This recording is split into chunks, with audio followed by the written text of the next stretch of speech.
Hello, আসসালামু আলাইকুম। আজকে কিছু কথা বলবো। কথাটা হচ্ছে যে মিডল ইস্ট নিয়ে। আসলে আমিও তো অনেক বছর আছি, এই কারণে আমি বলতেছি। বর্তমানের যে অবস্থা মিডল ইস্টের, আসলে কোনো দেশে তো একটা কাজ নাই। প্লাস হচ্ছে এই দেশে অন্য অন্য দেশ থেকে আরো কম দামে লুক আইসা যাইতেছে। প্লাস দেখেছে পাকিস্তান, উগান্ডা, আফ্রিকান লোকদেরকে একবারে কম দামে আসে, মানে একবারে কম স্যালারিতে আসে, যা বলার বাইরে।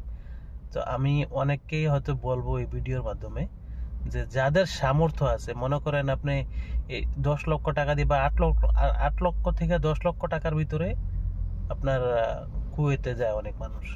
আমি জানি কুয়েতে ভালো টাকা ইনকাম, বা মিডল ইস্টেও অনেকে ভালো ইনকাম করে, সবাই তো খারাপ ইনকাম করে না, অনেকেই ভালো, আবার অনেকের কাজ নাই, বেশিরভাগ লোকেরই কাজ নাই। তো যাদের সামর্থ্য আছে, আমার হিসাবে তারা ইউরোপের পার্শ্ববর্তী দেশগুলা তো যাইলে ভালো হবে। যদি ইউরোপ যাইতে পারেন তাহলে তো সবচেয়ে বেটার, না হলে ইউরোপের পার্শ্ববর্তী দেশগুলাও ভালো।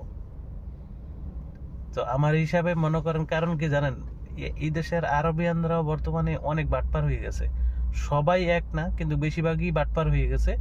আপনার কাজ বলবো, মনে করেন আধা কেজি, বুঝছেন, ফার্স্টে আপনারা কাজ দেওয়ার আগে বলবো এটা কর ওইটা কর, তারপরে যখন কাজটা দিয়ে সারবো বলবো এইটাও তোর সাথে কথা ছিল, ওইটাও কথা ছিল।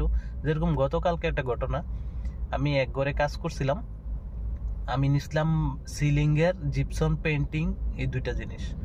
পরে আমাকে বলতেছে মোহাম্মদ, 2-3টা সুইচ চেঞ্জ করে দে। আমি 2-3টা চেঞ্জ করে দেওয়ার কথা ছিল।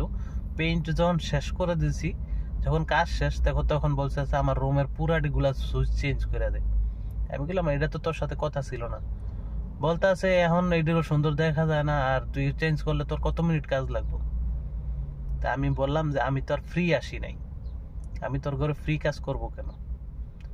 বলতেছে নাইলে ওই টাকা বাকি, টাকা কিছু টাকা বাকি ছিল, তাহলে এবার তুই টাকা দিবি। মানে ওই সময় আমার ভুল ধরা শুরু করছে, তোর কাজ ভালো না, সুন্দর না, এটা না ওইটা না।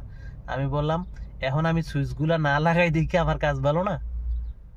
আমার কাজটার কোন দিক দিয়ে সমস্যা? মনে করেন একটা জিনিস কি, মানুষ তো ভুল ধরলে কত রকমের ভুল আছে, মানে ভুল ধরতে পারে না, তারপরে বলতেছে এটা এটা করে দে। তারপরে বলতেছে এসি চেঞ্জ করে এসি আরেক আরেক জায়গাতে লাগাইবো। ওই এসির হোল যারা করে, মানে এসি ওয়ালা এসির হোল করব, মানে ড্রিল দিয়ে হোল করা। আমাকে বলতেছে তুই হোল করে দে, এসি ওয়ালা এসি আইসা লাগাইবো। তাই আমি বলতেছি এসি তো আমারও কাজ না, এসি যারা এসি বসায় তাদের কাজ। এটা তো আমি তোর সাথে কথা বলছিলাম আগে। বলতেছে না। তাই আমি কেন আমি করব? বলতেছে না, এটা যারা ইলেকট্রিক্যাল কাজ করে আর যারা কন্ট্রাক্টর তারাই কাজ করে। তাহলে এবার বুঝেন, অনেক আরবির ঘরে আসলে কাজ করলে অনেক কিছু